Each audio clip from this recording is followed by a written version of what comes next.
Dans cette vidéo, on va créer un agent IA pour que même un enfant de 5 ans puisse comprendre comment le faire. Aujourd'hui, il y a énormément de vidéos, de tutos qui vous montrent comment créer des agents IA, mais ces tutos restent en général assez compliqués à comprendre par des vrais débutants. Je vais tout détailler de manière très claire et même si vous débutez complètement, vous pourrez le faire aussi. Je vais créer un agent de recherche et d'email de A à Z pour vous montrer à quel point c'est simple d'en avoir un. Ok, on va pas perdre plus de temps et on va se rendre directement sur ce schéma-là. J'ai schématisé l'architecture d'un agent IA et je vais vous expliquer ça comme si je l'expliquais à un enfant de 5 ans. En gros, ce qu'on va faire, c'est qu'on va prendre l'exemple d'une personne. On voit dans ce schéma que quand une tâche arrive, notre agent IA va devoir travailler et fournir un résultat. Imaginons que cette personne ait comme tâche à faire ranger sa chambre. Ma mère me demande de ranger ma chambre et moi, ce que je vais faire, c'est que je vais réfléchir du coup à ce que je vais devoir faire pour ranger ma chambre.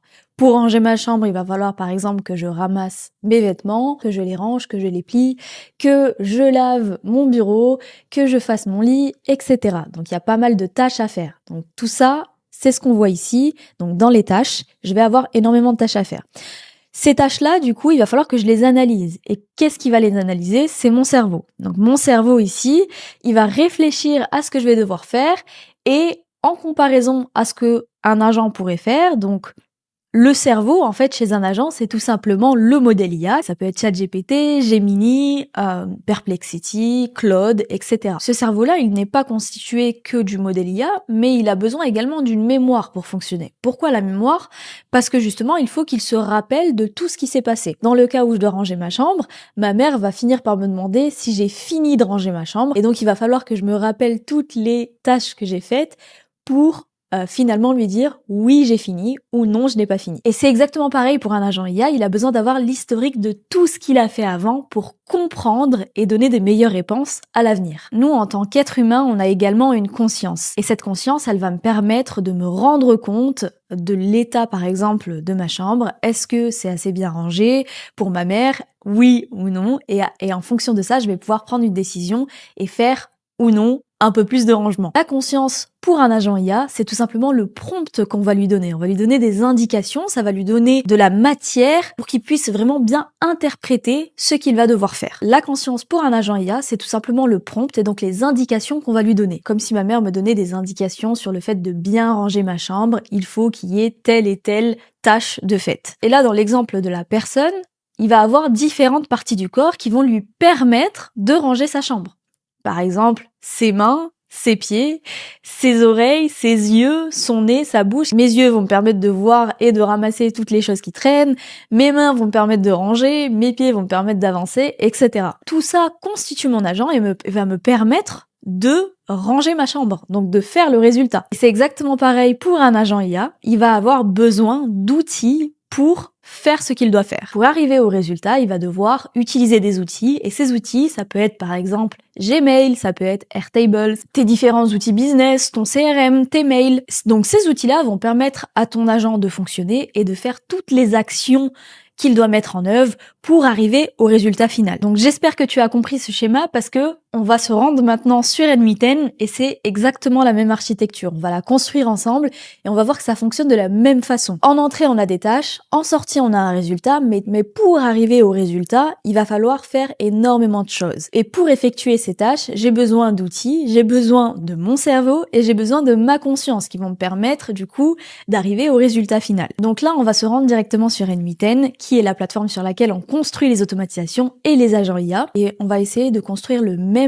agent que je vous ai montré en schéma pour vous montrer que c'est vraiment similaire. Donc là, je suis sur mon tableau de bord et je vais créer un nouveau workflow. Là, j'arrive du coup sur la première page en fait de création d'un workflow et il va falloir que j'ajoute une première étape. La première étape, c'est ce qu'on appelle le trigger et le trigger, ça va déclencher mon agent. Qu'est-ce qui va déclencher mon agent? Moi, en l'occurrence, ici, je veux que mon agent se déclenche quand je lui envoie un message. Donc là, on chat message, ça va déclencher mon agent. Donc, quand je vais parler à mon agent, je vais lui dire quelque chose, ça va le déclencher et il va exécuter ce que je vais lui demander. Voilà. Donc ensuite, on va ajouter tout simplement ici dans la catégorie AI Agents. Donc là, on a exactement la même architecture. Le message ici, quand je vais lui envoyer des indications, c'est exactement la même chose que les tâches. Je vais lui dire de faire des choses, d'exécuter des choses et lui, du coup, il va les prendre en compte. Ici, on a l'architecture de l'agent avec le cerveau, la conscience, et on a la même chose ici. Donc là, on a notre agent avec son cerveau. Son cerveau ici, ça va être la mémoire et le chat modèle. Et ensuite, on va y plugger des tools. Et on va voir que le prompt, il est directement intégré ici dans l'agent. Donc ici, la première chose qu'on va faire, c'est relier un chat modèle. Donc là, je vais mettre OpenAI. Je vais utiliser ChatGPT comme modèle qui va me servir. Donc, pour rappel, le modèle, ça fait partie du cerveau. Ça va permettre à mon agent, en fait, de réfléchir. Et également, on va lui ajouter une mémoire, car un cerveau, ça fonctionne également avec une mémoire. C'est très important. Donc, on va mettre une simple memory ici, qui va, en fait, se rappeler de l'historique à chaque fois de ce qui s'est passé, en fait, précédemment, pour donner de meilleurs résultats par la suite. Et c'est très, très important. On peut déjà tester notre agent avec ça. Donc là, en fait, ce que j'ai à faire, c'est je vais open le chat et je vais lui dire par exemple hello et on va voir qu'il va me répondre. Hop, il utilise sa mémoire et il utilise le modèle du coup pour me répondre. Hello, how can I assist you today? Ok, bah là par exemple je peux lui poser une question. Donc là je lui demande juste c'était quand la création de OpenAI. Donc là il me dit en décembre 2015, etc. Donc là il est juste allé chercher en fait une information que tout LLM en fait pourrait répondre, auquel tout LLM pourrait répondre. Voilà, donc là c'est juste pour vous montrer. Donc en comparaison au schéma que j'avais précédemment, donc là je lui ai donné une tâche, je lui ai dit hello en entrée. Il est allé utiliser son cerveau pour me répondre ici directement dans le chat. Donc je lui ai donné une tâche, tac, il a utilisé son cerveau ici, donc modèle IA plus mémoire pour me donner un résultat. Hop, très bien. Ensuite, on va passer du coup Ensuite, ce qu'il va falloir faire du coup, c'est plugger des outils à mon agent pour qu'il puisse en fait exécuter des tâches un peu plus complexes que celle-ci, que juste répondre en fait à une question. Pour rappel, juste l'architecture de notre agent IA ressemble à ça. Il y a quelque chose qui nous manque dans notre agent IA qu'on n'a pas configuré encore, c'est la conscience et donc le prompt. Ça va être comment je vais prompter mon agent, qu'est-ce qu'il va faire, quel est mon agent, en quoi il consiste. Ce prompt-là, il va permettre de vraiment orienter mon agent et il va comprendre en fait quel est vraiment son but. Je vais lui introduire ici un système message, donc là par défaut ça met You are a helpful assistant. Donc moi je veux que cet agent, comme j'essaye d'expliquer ce tuto à un adulte comme un enfant, on va prendre un exemple adapté et on va essayer de faire la liste des cadeaux pour Noël pour un enfant. Et je vais dire tout simplement à mon agent, en fait, tu es un agent spécialisé dans la création de listes de Noël d'enfants. Tu dois aller faire telle et telle recherche pour rechercher les meilleurs cadeaux, etc. Et donc pour ça, j'ai tout simplement fait un petit prompt et je lui ai dit Here is my what my Santa helper agent to do. Il va recevoir des détails d'un enfant en fait concernant son âge et ses intérêts et l'agent il va devoir utiliser Perplexity pour chercher des jouets qui pourraient plaire justement à cet enfant. Et ensuite, l'enfant il va donner son avis sur les jouets qu'il aime bien ou qu'il n'aime pas, et il va lui donner des suggestions. Et ensuite, l'agent va envoyer par mail en fait la liste de jouets qu'il aura trouvé directement à l'enfant. Donc voilà, c'est uniquement le petit prompt que je lui donne. En gros, pour la création d'une liste de Noël, liste de jouets pour Noël. Et donc voilà. Et donc pour ça, on a besoin de plugger des outils. Et quel outil en l'occurrence, ça va être Gmail ici pour envoyer le mail. Et également, donc là, hop, Gmail et également Perplexity pour aller chercher les jouets en question. Donc là, je prends ma clé API que je vais coller directement dans mon workflow ici pour Perplexity. Donc je crée un credential ici, hop, et c'est enregistré. Et voilà. Et pour mon nœud Gmail, donc là normalement j'ai déjà fait des API et là il va falloir que je configure du coup le mail. Donc le mail à qui je veux envoyer c'est à moi. Hein. On va dire que je suis l'enfant. Tac. Et le message, je vais le configurer juste après. Donc toujours enregistrer votre workflow ou votre agent, ce que vous êtes en train de faire, c'est très très important parce que sinon vous pouvez perdre toutes vos données et ce serait bête de perdre tout ce qu'on fait en cours de route. Donc voilà, donc ça c'est les deux outils que je vais devoir utiliser, tout simplement. Donc si on revient à mon schéma ici, j'ai mon agent, donc avec les tâches qu'on reçoit, donc les tâches qui proviennent du chat. Donc ce que je vais lui dire, cet agent, il aura besoin du coup de son cerveau pour exécuter les tâches. Donc le cerveau, il va utiliser ChatGPT, comme on l'a configuré ici, le ChatGPT, une mémoire ici également, et sa conscience qui est donc le prompt qu'on aura mis ici pour indiquer vraiment à l'agent qui il est et ce qu'il va devoir faire. Ensuite, on a du coup tous les outils qui sont ici. Donc, en comparaison avec du coup un être humain, les outils, ça va être les yeux, la bouche, la main, les pieds, etc. Moi, dans mon cas, les outils, c'est Perplexity et Gmail. Je vais avoir besoin de ces deux outils, Perplexity pour aller chercher du coup les jouets qui correspondent du coup aux préférences de l'enfant, et Gmail qui est le deuxième outil que je vais utiliser pour envoyer le mail, que mon agent va utiliser en l'occurrence pour envoyer le mail. Donc voilà les deux outils que j'ai plugués à mon agent. Et donc là, je vais finir la configuration ici.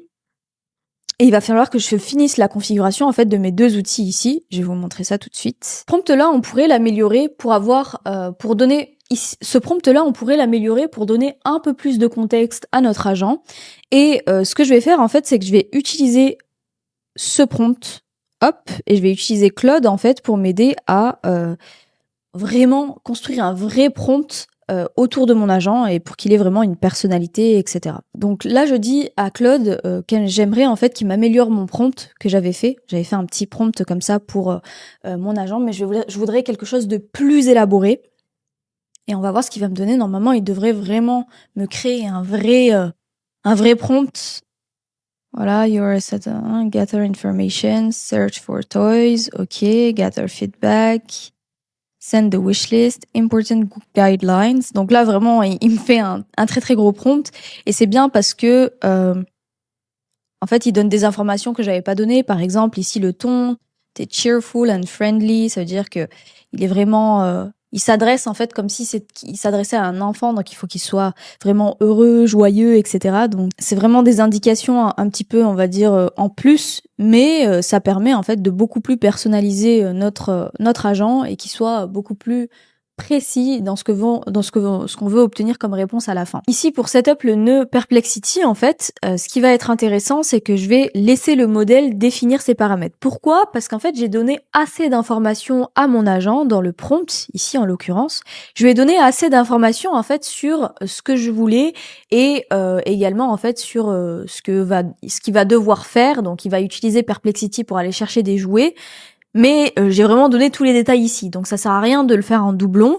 Et là, on va laisser le modèle en fait faire ce qu'il a à faire. Par contre, on va utiliser le modèle Sonar Pro, qui est meilleur du coup que Sonar simple.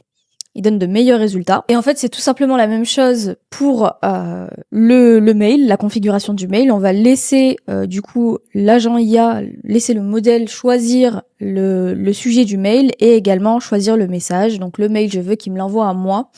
Mais voilà, il va en fait choisir tout seul.